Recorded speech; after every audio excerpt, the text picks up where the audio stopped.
So please, Carol, let me talk, 'cause I got something to say. Oh please, Carol, let me talk.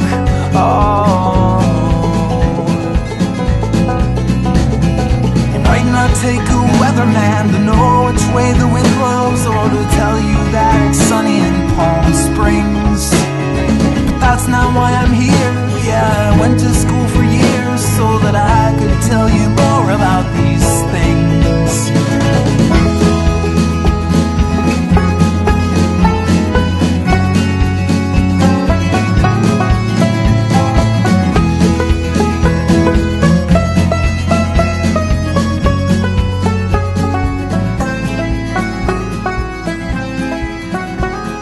Please, Carol, let me talk, 'cause I got something to say. Oh please, Carol, just let me talk.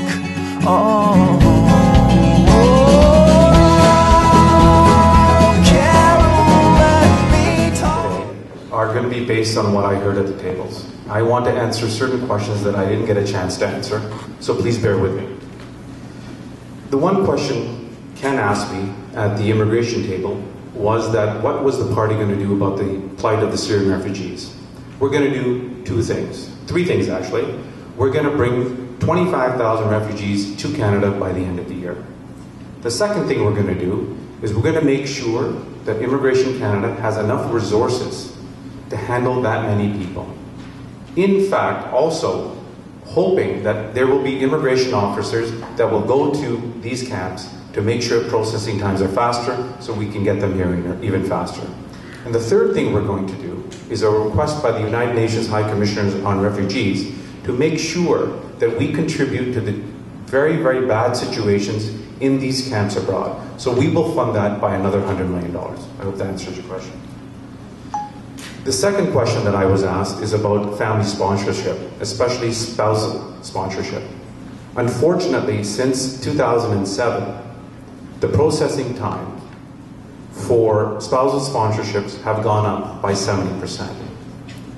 And a gentleman related a situation to me. He knew somebody who was from Colombia, couldn't bring his wife over because Immigration Canada didn't believe that they were married. So I had to keep going back, taking more photographs to prove that they were married.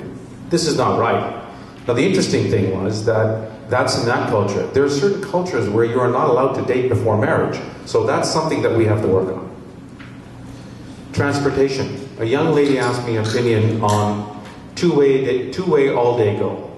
I told her that is my dream because I realize that in this region that will be a tremendous benefit for all of us here.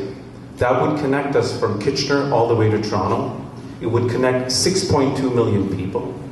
We would create 40,000 jobs in the construction sector. We would have 3,000 new innovative companies that would start up. So that's a huge issue for me because I know how important it is for all of us.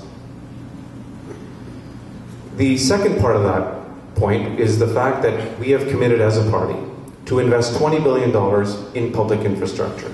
That will be sustainable, targeted funding in association with the provinces and with the municipalities. The next table I went to was seniors.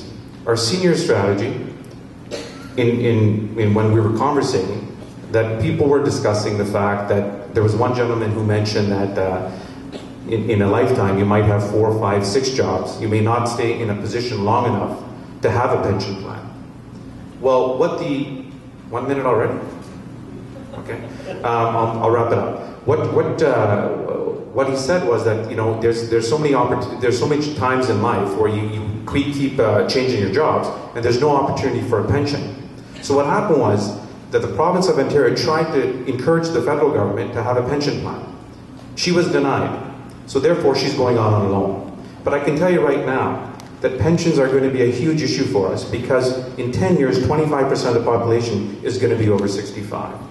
But more importantly, we have to make sure that our politics is not always based just on the economy and just on spending and just on doing this and doing that. we have to balance our economy on the social issues. And I think sometimes we forget that at the end of the day, the government is here to serve the people and to make sure that their needs are fully met. Thank you very much.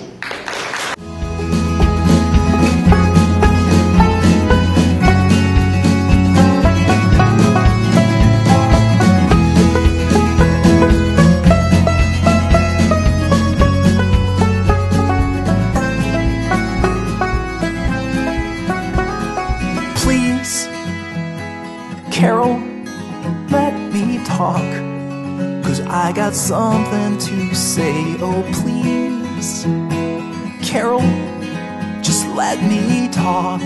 Oh,